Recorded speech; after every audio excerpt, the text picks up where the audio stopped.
Sup bitches? I'm reliably informed that I'm terrible at pimping my stuff. So here I am, pimping my stuff in what's hopefully an amusing way. If you want to interact with me and follow me, you can find me on Twitter at Grimasaur and at Mort_post for official announcements. Horror is one of the absolutely most difficult genres to pull off, whether it's in gaming or anything else. It's something that's easy to do badly, but very difficult to do well. In some ways, though, the tabletop situation is more forgiving. There's more room for improvisation. The players are taking up some of the load and even informing you outright of what they're scared of as you go along. But it is very difficult, second only perhaps to comedy, and I think horror and comedy share an awful lot of attributes. Both comedy and horror rely on transgression, but then you're always walking that line, you know, what is just this side of tasteful? How far is the audience willing to go with you? And that's a ground that's always shifting and changing depending on the audience and the time and the historical context and the situational context and everything else. You know, one day one joke can be fine, the next day it's not. One day tackling some subject in horror is fine, the next day it's not. It's very difficult. I don't want to get into specific tips. I've done many videos on that. It's a topic I revisit over and over again, either on this channel or as a group over on Inappropriate Characters. Go and sub. So instead, I want to take you through a horror scenario that I wrote quite rapidly, and how I went about that, why I went about that the way that I did, and how I envision it being played. But just some quick tips. Improvise, let the players take the strain. Even bad B-movie plots and bad horror plots can make for good game plots. So there's some very quick tips for you, and do put the extra work in on atmosphere. It does pay off. So every other year or so I do a thing called Schlocktoberfest, where I churn out a whole bunch of content, sort of rapid prototyping ideas, seeing if there's anything good, throwing stuff at the wall, seeing what works. And back in 2016, one of the things I did for Schlocktoberfest was an adventure for blood, though it would work for any modern horror or even investigative or crime, or you could blindside people with a more horror scenario. The blood is meant to be for replicating sort of splatterpunk 1980s style horror movies for the most part, but it does make a good general horror game for things like survival horror and so on. It's gritty, it's nasty. You go into a session of blood, you should expect your character to die, really, and for that to be part of the fun. So you're playing essentially the victims or the protagonists in inverted commas in a horror scenario, and trying to make your way through it and survive if you can. You know, that's the ultimate high goal for most people. I am, despite trying not to be perhaps quite so much, a contrarian. If you tell me I can't do something, I want to do it twice as hard and without lubricant, but basically. And back when I wrote this in 2016, there was a lot going on. A lot of it's very familiar to us even today, but one of the big things was this idea of cultural appropriation and how you shouldn't write about things that you don't have direct experience of, which would, kill most literature.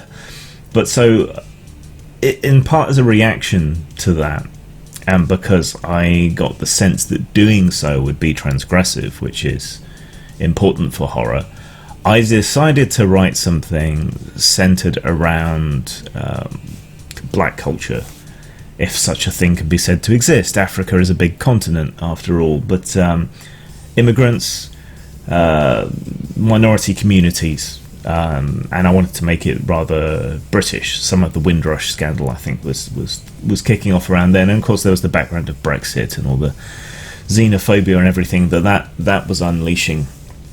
So I was encountering all of these fears that a lot of people had, many of which were utterly irrational, whether it be fear of the other, fear of immigrants, fear of other races, or fear of exploring other cultures, or hatred of people for exploring other cultures. This all created a kind of thick soup, I guess, and I am generally quite inspired by what I see going on, what I'm reacting to, what I think is absurd or ridiculous or terrifying or whatever else the case might be. So I settled on that I was going to write a horror adventure, even if it was just kind of tossed off as part of Schlocktoberfest. Everything I do for Schlocktoberfest tends to be that kind of thing. But it would be a reaction to this, and it would deliberately set out to transgress what a lot of people were telling me that I shouldn't or couldn't do, and also to play off a lot of the irrational fears that I was seeing coming from the other side, even. Now, as I've said, horror, like comedy, pretty much relies on transgression and shock and surprise to a big extent. It has to violate something, some kind of taboo or expectation. The trouble with horror in role-playing games is that horror frequently also has to take agency away from the characters. Most horror involves some form of theft of agency, madness, fear, these kind of things. They take control of us, we don't take control of them, and that's a difficult thing for a role-playing game, when that's about taking control of situations and reacting to imaginary situations and doing something about them and taking victory over them. Horror adventures in particular, most written adventures, involve some form of railroading, which most players will buck against, but horror in particular, you need to get them into that horrific situation and you need to keep them there. Survival horror is a bit easier in that, the whole world is this horrible situation that they have to survive and their needs require them to go out. But in other horror scenarios, you need to isolate people, you need to take options away from them and then force them into this situation that they have to survive. This is why so often you see cell phones don't work for whatever reason in horror films today, and that in and of itself is taken as being something violative and horrifying. But what would transgression look like in this scenario? The classic thing to do would be to play off people's fears of minorities and the other, and then do a switcheroo where the real horror, the real enemy, is something else, whiteness or whatever else it might be. So weirdly, the more horrific, the more transgressive, the more violative scenario would be to have them actually be the villains, the problem, the enemy, the horror, the thing that is nasty. So because that switcheroo has become so utterly ingrained in our society, in our culture, and knowing what most gaming groups are going to be like that encounter this adventure, they're going to be right on progressive type people, and rightly so, and they're going to look at this culture and this situation, and A, they're not going to believe that anyone could write a scenario that takes the other standpoint, but B, they're going to expect that. Their preconceptions and so on going into a game are going to be that there's going to be this switch and that minorities or whoever else can't be the bad guy. Not doing that is more transgressive, more effective, more horrifying. So you can see the scenario starting to sketch out here. We're going to have something horrific rooted in a minority culture, playing off the absurd and irrational fears of the right, but also playing into the perceptions and prejudices, preconceptions of the left, your standard wet liberal type, basically, like me. Right, that would be my preconceptions going into it. that the minorities can't be the bad guy, or whatever they're doing is justified, or that there is something else going on, and that nobody writing a scenario today would do one where the other are actually other. So that's the base idea of the scenario, kicking against being told you can't do that, and violating people's expectations and transgressing the pressure not to write about things outside your personal experience. So I think we can already see that starting to take shape. So I then set out to research around this sort of idea. I looked into cannibalistic culture. This was a Schlocktoberfest release, so we're not talking anything deep. I went around Wikipedia and a few websites and articles talking about human cannibalism, funerary cannibalism, warrior cult cannibalism, and I kind of cobbled together a fictional tribe that had these various rites as part of it. I knew I wanted to bring in mad cow disease, prion disease, Creutzfeldt-Jakob disease, or Kuru, as I think it's called in Amazonian tribes that engaged in cannibalism. And it's a disease that is particularly transmitted through cannibalism if it's not infected beef, which leads to dementia, degenerated mentality, all of that kind of thing. So I wanted to bring that in as a kind of body/mind horror into it all as well. So I ended up coming up with this West African tribe with a warrior cult that had engaged in cannibalism as some sort of historical background, because most of the slavery that took place, if I'm remembering correctly, I may have screwed things up here slightly, going off memory, but most of the slavery that took place, the export came from there, so people from that culture will have been shipped off to the West Indies and to America, and then eventually from the West Indies, once freedom and so on was secured, a lot of people settled in the UK through the whole Windrush, we call it, because of the name of one of the ships. So they came back over in the 60s and 70s, right, to the UK to settle and work here, and that's why we have such a vibrant West Indian community throughout much of the UK. So there was that whole thread there which worked very nicely, and we do have syncretic religious traditions in America. You'll know is it Candomblé and Voodoo and Santeria.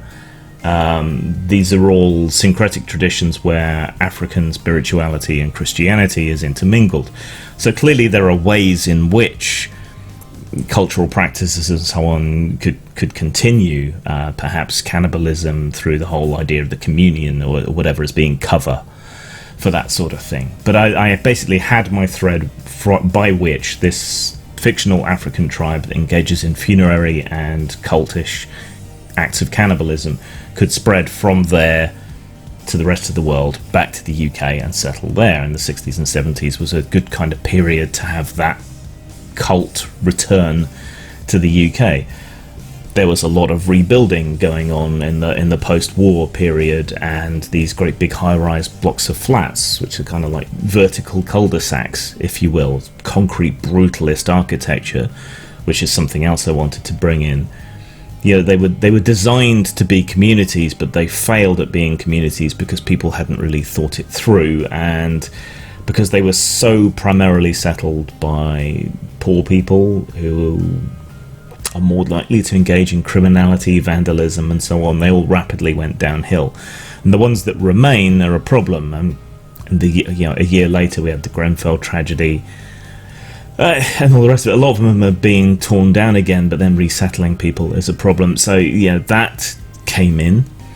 So I had all these elements already working, and then I looked at horror that has tackled similar ideas, such as Clive Barker's Candyman, which is about a kind of ethnographic research into modern folklore in these urban communities. The written story is a lot better than the film, though the film's pretty good. And there's a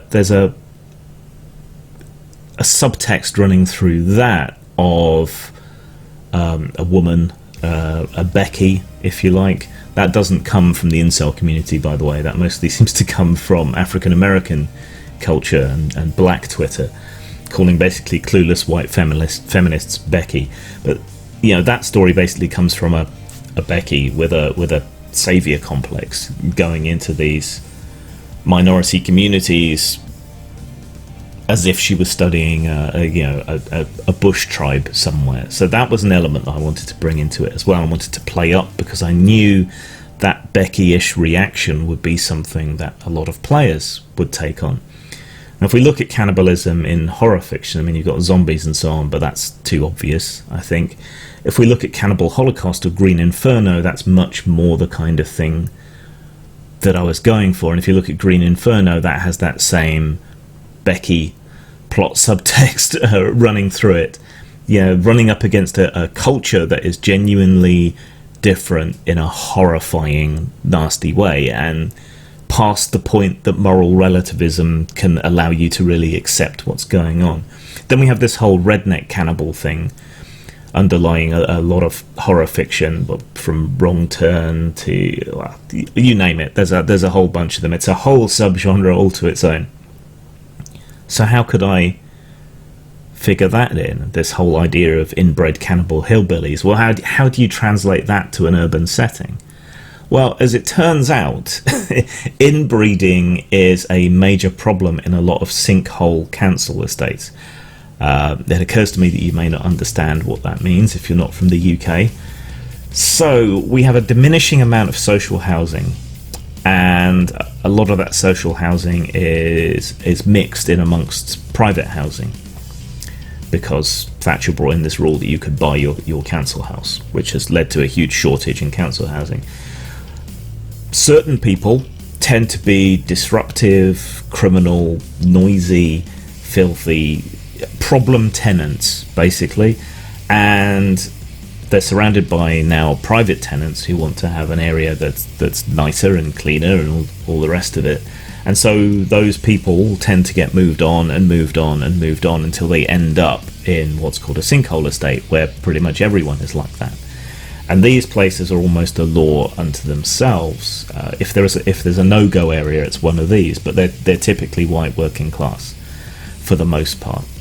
But it does show how a kind of self-ghettoization can emerge, and inbreeding is getting to be a big problem in those areas, because people growing up on these estates are isolated, separated. We've got multi-generational unemployment going on in some of these now. So the only people they meet are their neighbours, and over years the gene pool has stayed pretty small, unfortunately. This is a real thing. Go and look it up. The science may have been contradicted since, or the social context may have changed with the advent of the internet and smartphones, mobile phones. Maybe people are meeting on a broader basis now, and that's correcting itself. But it was an idea, and for horror that helps make a lot of sense. If this community has been utterly isolated and has kind of turned in on itself and inbred, and its culture has become stronger and more separate from those around it, that's helpful. We also have self-ghettoization and imposed ghettoization amongst the people of colour, minority groups. Some of that is the government settling lots of immigrants in a similar area. Some of it is just people naturally seeking out people who share their cultural and societal norms and so on. But that creates isolated communities as well. So if we bring those two things together, we start getting to something horrible. Now, H.P. Lovecraft has been discarded and debased by a lot of people for his racial animus, but I think a lot of his work benefits from his bigotry and his fear of the other, and these similar kind of themes, albeit in a different historical context, are present throughout that. So cinematic horror, written horror, horror of all kinds has played with these themes in the past, not even necessarily that long ago if we talk about Clive Barker.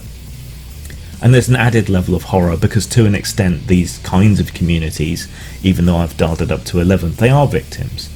They are the victims who have had horror inflicted upon them. They're neglected. And that's something else that I wanted to bring into it as well. So with all of that in my head, and bear in mind that I only really wrote this over the course of a couple of days, that's the whole point of Schlocktoberfest. I cemented my idea. I would have a closed-off, neglected, passed-by, concrete, brutalist backwater, a closed-off council area, this block that everyone has just ignored, with notoriety for criminality, almost an urban legend as a bad area to go, and then I would have the player characters end up there. The idea in the default scenario being that they would be like a social worker and a couple of police officers and those sorts of things, hangers on to that sort of thing, and they would be drawn into this horrific urban landscape in the way that the well-meaning Beckys in Green Inferno got drawn into going to try and help this Amazonian tribe, and then would run afoul of this cannibalistic, cultish culture that was going on there. So far, so good, right? So then you just have to generate the council block, easy enough to find pictures and layout plans and so on online of various of these blocks. So I basically ripped that off, put that together, came up with a bunch of NPCs, came up with the ideas behind the cult, that over the years they have maneuvered members of this estate, of this cult, of this culture, into positions in the local hospital, the local council, maybe even the police, which has helped cover up all of this to an extent. And so basically the characters would enter this tower and then end up entrapped in this situation. But one thing I really wanted to do was to push home the existing benevolent racism of one side and negative racism of the other. So I had one NPC who is a holdout from the original people who occupied the block, who has been supplanted and displaced over time by members of this tribal culture coming in. So right on the lower floors, there is this horribly racist old white guy who was there from when the block was built. He's like the last holdout, the last holdover, and he's horribly racist, horribly suspicious of all his neighbours. But as it turns out, he is one of the very few people in the scenario who can help them out, who will take the side of the characters, and who is actually right. His neighbours are savage and brutal and primitive in one way, but then in the other way, because I want that moral greyness, they are just preserving their old culture, their tribal culture, their ways of doing things. And so for them, this is just how things are. For him, it's a violation. For the characters probably being put into this situation, it's a violation. And they're being put in a position where they are going to get killed and eaten and disappeared. So it's an urban version of that kind of descent into hell. It's closed off. Everyone around them is a member of this tribe and is against them, except for this one guy who they are naturally going to hate, dislike, be disgusted by. But ultimately, he's right. So almost a kind of Watchmen-esque twist, and I'm curious to see how the Watchmen series will play on this, because technically the cavalry in that are right. There is a massive conspiracy. So are they going to take the same route as the film? Remains to be seen. Because after the fact, it became obvious through the Windrush scandal and the Grenfell fire that this kind of level of neglect and ignoring communities and ignoring violations of how many people are even allowed to live in a flat, right? That's part of the reason so many people died. Yeah, I was right. Maybe I didn't exaggerate enough about the level of neglect and how willing local government, regional government, national government is willing to just ignore these people, as long as they just shove them aside and let them be. Overall, for a reaction as an idea, a desire to buck what people were telling me not to do, and for something that was dashed off in a couple of days. I hope it was effective. This is how I work on multiple levels. There's the obvious level, and then there's I always put in a lot of subtext and research and consideration, even if it's something I just write over a couple of days. And I'm sure people miss that because the reaction when I put this out, it wasn't as vociferous as I was expecting, but it was there, the assumption that this was racist, when really I was commenting on people's racial fears and benevolent racism, the soft bigotry of low expectations, as people like to quote over and over again, and how complicated these things are, how moral relativism isn't a complete answer. All of this, it's all in there if you want to seek it out. Maybe it would have worked better as a short story or a novella or something. I don't know. Maybe I'll write the same story up as a book and see how that goes. But yeah, there's your insight into how I put together one particular horror scenario and some of my working process for other horror scenarios. Zang. Postmortem Studios sells a wide variety of stock art, well over 500 pieces, many of them by RPG industry veteran Brad McDevitt. These are available for you to use in your personal or professional projects, whether stories or games or anything else. Check us out at rpgnow.com.